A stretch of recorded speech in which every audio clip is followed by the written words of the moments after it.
क्या आपके पास भी ऐसे नोट हैं? तो इन्हें अभी टाटा बाय बाय कर दीजिए, क्योंकि अब ये नोट भारत में नहीं चलेंगे, क्योंकि अब आरबीआई नए प्लास्टिक के नोट ला रहा है। हाँ, वैसे ही जैसे विदेशों की करेंसी होती है, अब भारत में भी वैसा ही नोट होगा। लेकिन क्या हमारे पास जो कागज के नोट हैं वो बंद हो जाएंगे? क्या फिर से नोटबंदी जैसा माहौल हो जाएगा? तो ऐसा बिल्कुल नहीं है। देखिए, इसके बारे में हम आपको पूरी जानकारी देंगे, और यह जानकारी सबको पता होनी चाहिए, क्योंकि यह नोट से संबंधित है। आपको तो पता ही होगा कि बिना इन नोटों के हम चीनी भी नहीं खरीद सकते। तो आइए जानते हैं कि आखिर भारत प्लास्टिक के नोट क्यों ला रहा है। तो देखिए, आपको शायद पता ना हो, लेकिन भारत में प्लास्टिक नोट लाने की कोशिश नई नहीं है। साल 2012 में तत्कालीन सरकार ने एक बहुत बड़ा पायलट प्रोजेक्ट शुरू किया था। योजना थी कि 10 रुपए के 1 अरब प्लास्टिक नोट 5 शहरों कोच्चि, मैसूर, जयपुर, भुवनेश्वर और शिमला में जारी किए जाएंगे। लेकिन क्या हुआ? प्रोजेक्ट ठंडे बस्ते में चला गया। क्यों? क्योंकि उस समय की टेक्नोलॉजी में कुछ खामियां थी। पहली बड़ी समस्या थी एटीएम की। हमारे देश के जो एटीएम थे वो प्लास्टिक के नोटों की मोटाई और फिसलन, स्लिपरी टेक्सचर को झेलने के लिए तैयार नहीं थे। नोट अक्सर एटीएम मशीन में फंस जाते थे या गलत तरीके से डिस्पेंस होते थे।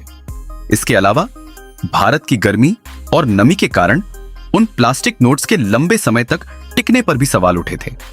आज 2026 में वो तकनीकी बाधाएं अब खत्म हो चुकी हैं। अब हमारे एटीएम इस नई करेंसी के लिए पूरी तरह तैयार हैं। अब सबसे बड़ा सवाल, पैसा। आरबीआई कागज के नोटों पर कितना खर्च कर रहा है?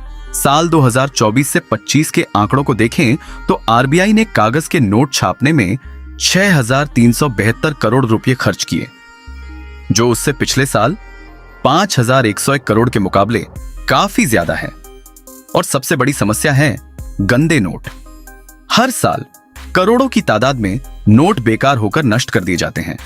2025 में लगभग 23.8 बिलियन सोइल्ड गंदे नोटों को चलन से बाहर करना पड़ा। एक प्लास्टिक नोट कागज के मुकाबले 3 से 4 गुना ज्यादा चलता है। यानी भले ही शुरुआत में इन्हें छापने की टेक्नोलॉजी थोड़ी महंगी लगे, लेकिन लंबे समय में ये देश के अरबों रुपए बचाएंगे। बहुत से लोग सोच रहे होंगे, क्या ये एटीएम कार्ड जैसे सख्त होंगे? बिल्कुल नहीं।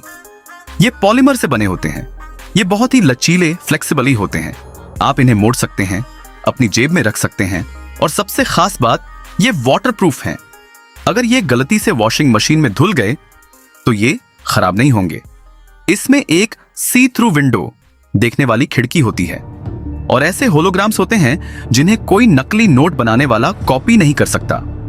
ये नोट पर्यावरण के अनुकूल भी माने जाते हैं, क्योंकि इन्हें रिसाइकिल करना आसान है। अभी आरबीआई फिर से छोटे नोटों से शुरुआत करने जा रहा है, जैसे 10 और 20 रुपए के नोट। क्यों? क्योंकि ये नोट सबसे ज्यादा हाथ बदलते हैं और सबसे जल्दी गंदे होते हैं।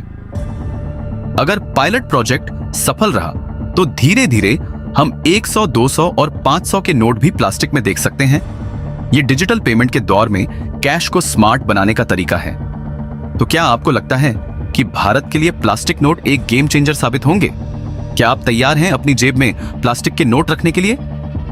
कमेंट्स में अपनी राय जरूर लिखें, और हाँ, इस तरह की गहराई वाली जानकारी के लिए हमारे चैनल यूनी भाई को सब्सक्राइब जरूर करें। मिलते हैं अगले वीडियो में।